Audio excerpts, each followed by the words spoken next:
नमो नियंताणं नमो सिद्धाणु नमो हरियाणु नमो वज्राणु नमो लेशवदं नमो केशव पंचन मुक्कारो सुभभावपणासन मंगलानं जगमेशमुनि मंगलम मंगलम भगवान वीरो मंगलम गौतम प्रभु मंगलम स्तुनि भद्राध्याय जैन धर्मस्तु मंगलम सर्वारिष्टप्राणाय सर्वाभिष्टाप्रदायिने शरणं स्वामिने नमः अज्ञानतिमिरान्धानां ज्ञानाञ्जनशलाकया नेत्रमुन्मीलितं येन तस्मै श्रीगुरवे नमः।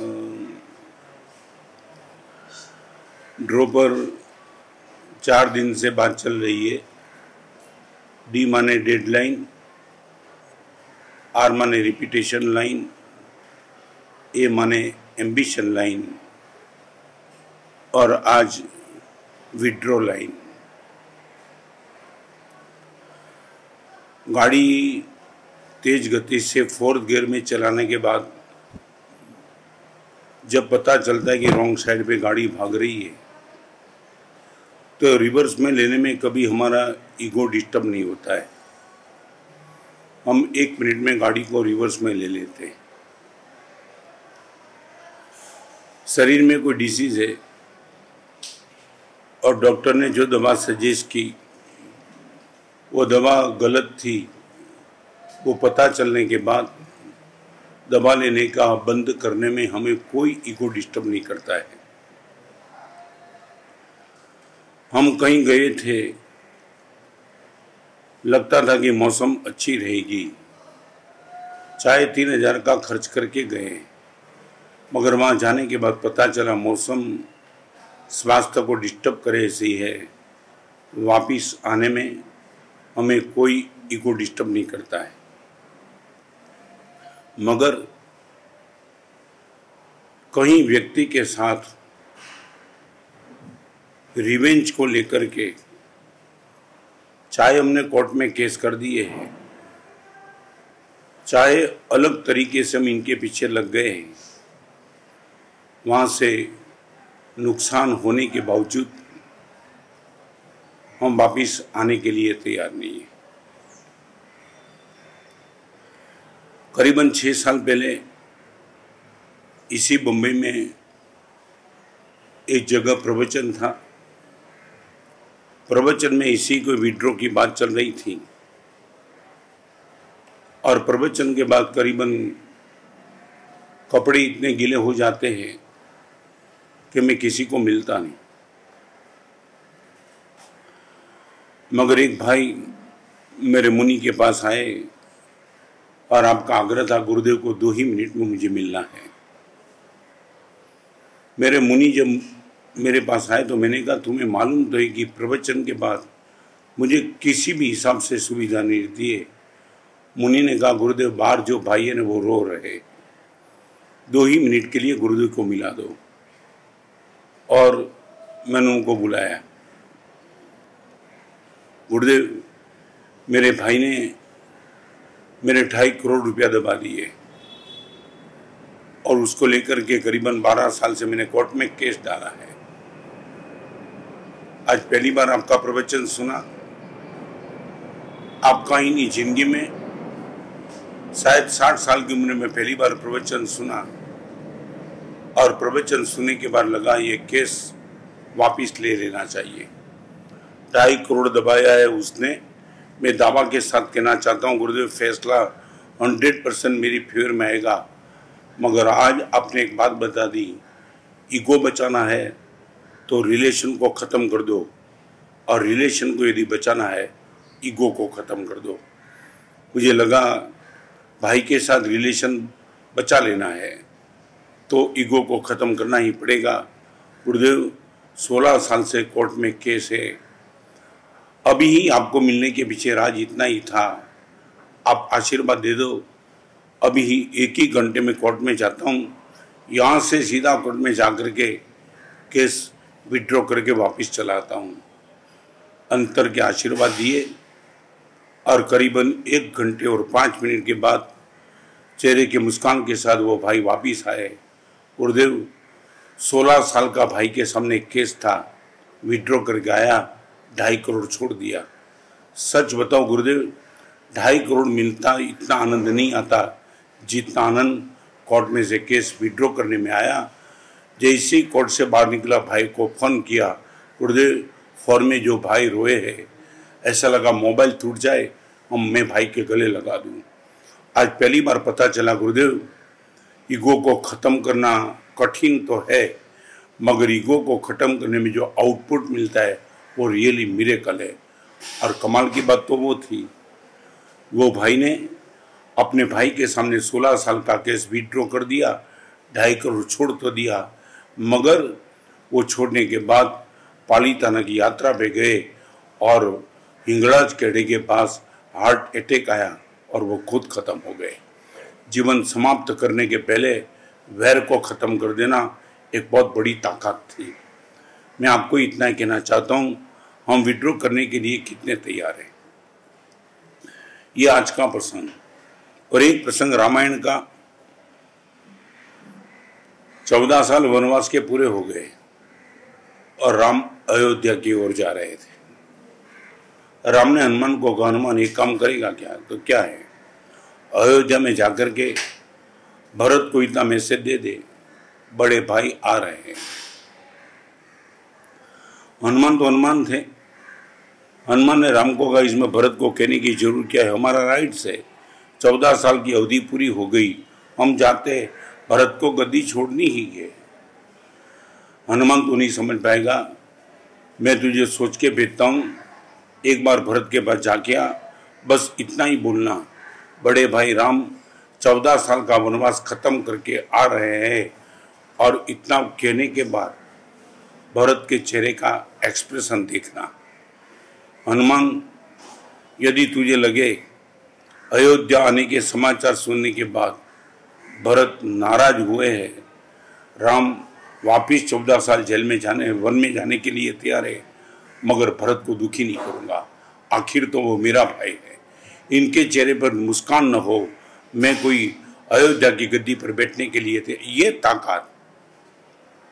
रामायण देखना अलग बात है और राम की मर्यादा को प्यार करना, राम को भरत को प्यार करना, कैकेयी को प्यार करना, विड्रॉ बहुत बड़ी ताकत। में निश्चित तौर से कहना चाहता हूं, वापिस आने में चाहिए।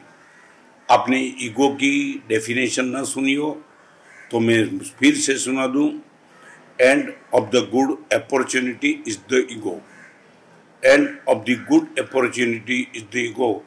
हर अच्छे मौके को खत्म करने की मानसिकता, वो है ईगो। आप मुझे पूछेंगे महाराज से कहाँ वापिस आना,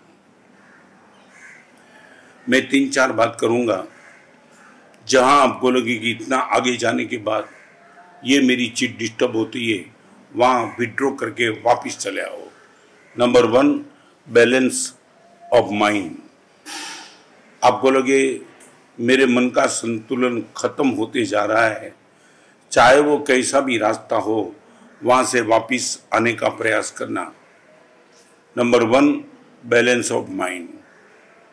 सेकंड, हैप्पीनेस। करीबन 12 महीने के पहले इंडिया का सर्वे हुआ। In the rich country, out of 175 countries में इंडिया का नंबर 6 पे आ गया। इन द रिच कंट्री, पूरी दुनिया की 175 कंट्री में इंडिया का नंबर 6 पे, और इन द हैप्पीनेस इंडिया का नंबर 122 पे। ये डिफरेंस 6 नंबर रीच में और 122 नंबर हैप्पीनेस में कहाँ चुके। आज पूरी मीडिया, पूरा एजुकेशन, शायद परिवार का वड़ील, हर एक के मन में एक मानसिकता बन चुकी, we are not rich, we can't be happy. सबके मन में खोपड़ी में बैठ गई बात है, सचमुच यदि हम रीच नहीं होंगे तो हैप्पी नहीं बन पाएंगे। और सर्वे ये कहता है रीच 6 नंबर और हैप्पीनेस 122 नंबर। तो मैं इतना ही कहूँगा, वापिस आ जाओ। जहाँ भी आपको लगे कि मेरी हैप्पीनेस अभी डिस्टर्ब हो रही है, कम बैक, विड्रॉ। अहंकार की एक विशेषता बताऊं, अहंकार झुकने के लिए तैयार नहीं। अहंकार ये बोलेगा मैं दुखी हो जाऊंगा। देखो, तुमने संसार के क्षेत्र में भी तुमने ये सुना होगा, कोई आदमी किसी के सामने कोर्ट में केस करता है तो बोलता है मैं रोड पे आ जाऊंगा मगर तुझे दिखा दूंगा। रोड पे आके क्या दिखाना है? तू खुद रोड पे आ गया, फिर दिखाना क्या है तुझे? गली गली पे कटोरा लेके तू ही भीख मांगेगा, फिर रोड पे दिखाना क्या है? और सबसे बड़ी बात है, मैं आपको बताना चाहता हूँ, कभी कभी अहंकार किसी के पीछे लग जाता है। तुमने ये बोला, ये सुना है कभी, मैं गुरुदेव इनके पीछे लग गया हूँ, इनको दिखा दूंगा। तुम क्या बोलते हो, तुम्हें मालूम नहीं है? तुम यदि किसी के पीछे लग जाते हो तो करते क्या हो? तुम खुद इनको आगे कर देते हो ना। पीछे लगना दैट मीन्स आप ही उनको आगे कर देते हो। ये बेवकूफ़ी क्यों करते हो? किसी के पीछे लगने के पहले तुम ही इनको खुद को आगे करते हो, फिर पीछे लगने की जरूरत क्या है? Number 1 balance of mind, second happiness of heart, third relation of family members. मैं पहले भी बोल दिया था, आज भी बोलना चाहता हूं। शनिवार, रविवार, सोमवार, मंगलवार, बुधवार, गुरुवार और शुक्रवार, ये सब वार से टॉप पर है परिवार। शुक्रवार, शनिवार, रविवार, सोमवार, मंगलवार, बुधवार, गुरुवार छोड़ो इनको, सबसे टॉप पर है परिवार। और ये लॉकडाउन के बीच में सबको पता चल गया कि परिवार पर हमारा ट्यूनिंग, परिवार पर हमारा प्यार कितना है। 10% मैं प्रतिशत तो निकालने वाला मैं कौन हूं, मगर 3-3 महीने वही परिवार के 4 सदस्य, 5 सदस्य के बीच में निकालना और विद हैप्पीनेस आसान काम नहीं था। जिसका परिवार के साथ ट्यूनिंग था उनको परिवार साथ बैठने में मजा आई, और जिनका ट्यूनिंग नहीं था, डाइवोर्स के केस बढ़े, क्राइम के केस बढ़े, मारामारी के केस बढ़े, मैं और तू बोलने के केस बढ़े। क्यों? मगर कई लोग मुझे पूछते हैं, महाराज साहब संयुक्त कुटुंब और विभक्त कुटुंब में हमने सोचा था कि विभक्त कुटुंब होगा, बस हम दो ही रहेंगे, हमारे दो हम दो मजे में रहेंगे। अभी उनको पता चला कि जितना संयुक्त कुटुंब था उन लोगों ने लॉकडाउन में एक समय आसानी से निकाल दिया। अब जोक समझो तो जोक, लॉजिक समझो तो लॉजिक। मैं कई जगह जब फैमिली की बात होती है तब प्रवचन में बोलता हूँ कि संयुक्त कुटुंब में मजा होती है। 12 लोग, 14 लोग, 15 लोग होते तो मजा वो होती है कि घर में शाम के समय रात को सोते हो तब यदि 50 मच्छर है और परिवार संयुक्त कुटुंब में है, 20 सभ्य है, तो मच्छर बांट जाते। 2 ही होते तो एक के 25-25 आते हैं, सहन नहीं कर पाता है। तो बहुत बड़ा परिवार होता है तो दुख भी बांटा जाता है। Number 1 balance of mind, happiness of heart, relation with family members. और सबसे बड़ी दुखद बात यह है, हमारी रिवेंज की मानसिकता करीबन फैमिली के मेंबर के साथ ही रहती है। देरानी को जेठानी के साथ, सास को बहू के साथ, भाई को भाई के साथ, भाई भाभी के साथ। ये जो रिवेंज का भाव है, वहाँ से यदि तुम वापिस आ जाएंगे बहुत बड़ी ताकत बन जाएगी। मैं दिल्ली में था, गुजरात अपार्टमेंट में मेरा चातुर्मास था, और दिल्ली का भी एक एरिया है महाविद्य क्षेत्र। वो महाविद्य क्षेत्र में मैं गया था, एक लड़का मुझे मिलने के लिए आया, बातचीत चली। उसी टाइम एक पॉलिटिशियन आया था। मेरा दिल्ली में पॉलिटिशियनों के बीच में काम चल रहा था। डॉक्यूमेंट मुझे चाहिए तो वो पॉलिटिशियन ने मुझे बता दिया, ये लड़का है आपके साथ है ना, इनको भेजो, मैं डॉक्यूमेंट दे देता हूँ। और लड़के को भेजा। ये बात मैं करना चाहता हूँ 2006 के साल की, करीबन 14 साल हो गए। डॉक्यूमेंट देने के बाद पॉलिटिशियन ने वो लड़के के साथ बात की कि तुम्हारा बिजनेस क्या वो क्या वो क्या वो का। लड़के ने बता दिया कि ये है। पॉलिटिशियन ने लड़के को ऑफर कर दी, मेरे साथ यदि आ जा, सिर्फ 6 घंटा मेरे साथ चलना है, पर ईयर 2 करोड़ का प्रॉफिट, 2 करोड़। 14 साल पहले 2 करोड़ की बात एक 26 साल के लड़के के सामने ऑफर आ जाए तो लड़के ने बता दिया, मैं आपके साथ आ तो सकता हूं, मगर पहले 3 प्रश्न का आपसे जवाब चाहता हूं। तो ये क्या है? नंबर 1, मैं परिवार के साथ बैठ करके आज भोजन करता हूं, आपके साथ आने के बाद मेरी ये भोजन व्यवस्था बनी रहेगी क्या? उसने बोला नहीं, संभवित नहीं है, कभी भी कहीं भी जाना होगा मैं बोलूँगा वहाँ आपको जाना पड़ेगा, परिवार के साथ आप भोजन नहीं कर पाएंगे। सेकंड, रात को जब भी मैं सो जाता हूँ 5 ही मिनट में मुझे नींद लग जाती है, आपके साथ आने के बाद ऐसा कोई टेंशन का कम तो नहीं रहेगा ना, मेरी नींद बिगड़ जाएगी? तो कि निश्चित तौर से बिगड़ेगी। नंबर 3, परिवार पर मेरा प्रेम इतना ज़बरदस्त है, मैं घर पे पहुंचता हूँ 8 बजे। 8 बजे पहुंचने के पहले मेरी पत्नी, मेरा बेटा और मेरी बेटी दरवाजे पे खड़े रह करके मेरी राह देखते। जब निकलता हूँ घर के बाहर आकर के बेटा गुड बाय करता है। परिवार के साथ मेरा बैठना उठना टाइम मिलना, ये सब आपके साथ आने के बाद हो पाएगा? प्रश्न ही नहीं आता है। 2 करोड़ किसको बोलता है और तू परिवार की लगा के बैठा है? तब उसने बोल दिया, आपके साथ 2 करोड़ मिलने के बाद I am not ready to join with you. वो हैरान था, 2 करोड़ तो किसको बोलते? वो सब कुछ, बस और आगे आप बात मत करो, मैं आने के लिए तैयार नहीं हूँ। वो लड़का डॉक्यूमेंट लेकर के महाविद्य क्षेत्र में जब मेरे पास आया, लड़के ने मुझे बता दिया, महाराज साहब आज जिंदगी का एक बहुत बड़ा जंग जीत गया। क्या हुआ? और जो बताया था, वो जो हुआ था वो सब उसने बता दिया। महाराज साहब, एक बात 2 करोड़ था, दूसरी और परिवार का प्रेम था, साथ बैठ करके भोजन करने की मानसिकता थी और मन की शांति और प्रसन्नता की बात थी, ये जीत गया और गुरुदेव 2 करोड़ को हरा दिया। मैंने बोला, दोस्त कमाल कर दिया। महाराज साहब, कमाल कुछ नहीं किया, आपकी 5 शिविर प्रवादी राज परिवेशन के बाद जो हुई, उस शिविर में आपने फोकस किया। यदि ये 4 चीज हो तो दुनिया भर की हर चीज को छोड़ दो।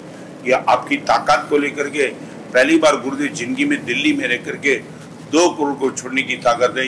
गुरुदेव आशीर्वाद दे दो, आने वाले दिनों में करोड़ों रुपया मिले तो भी happiness, peace, love and relations, इस 4 का बलिदान दे करके कहीं भी मैं हाथ न रखूं। आज मैं इतना ही कहूँगा, मन की शांति, चित्त की प्रसन्नता, परिवार का प्रेम और सबसे बड़ी महत्वपूर्ण बात आपकी हेल्थ। हमारे वहाँ ठाणांग सूत्र है, 1 2 3 4 5 6 7 8 9 10 स्थान पर बहुत बात है।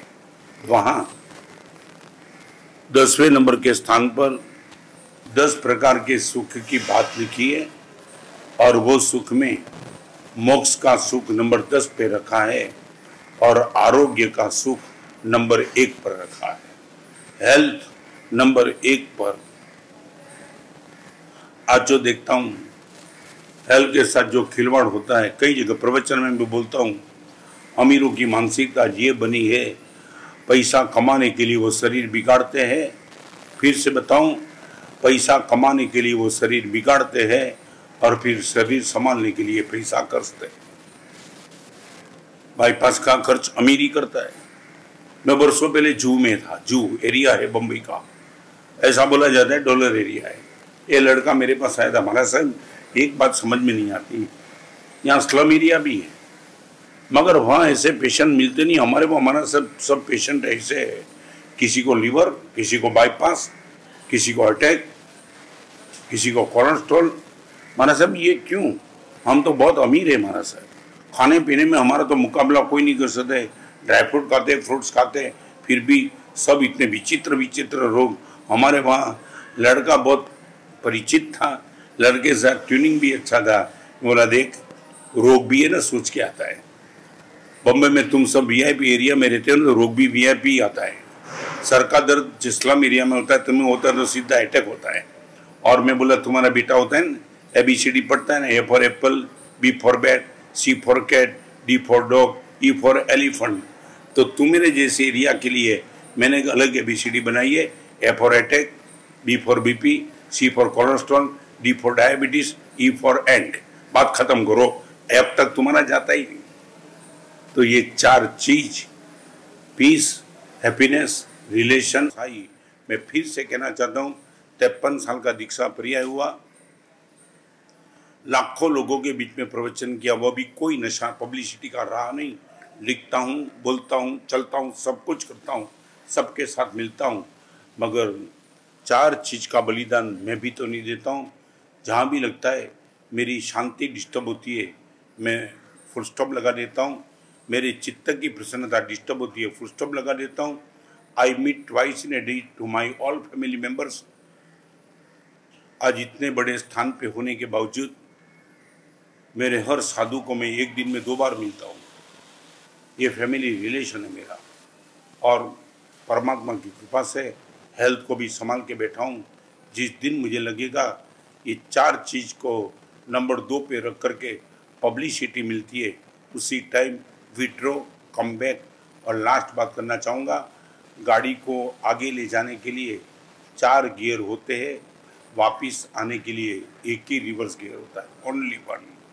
4 गियर आगे भागने के लिए, वापिस आने के लिए एक ही reverse gear. Withdraw, come back, peace, happiness, relation and health. सर्वमंगल मंगलम सर्वकल्याणं कारणम प्रधानम सर्वधर्माणाम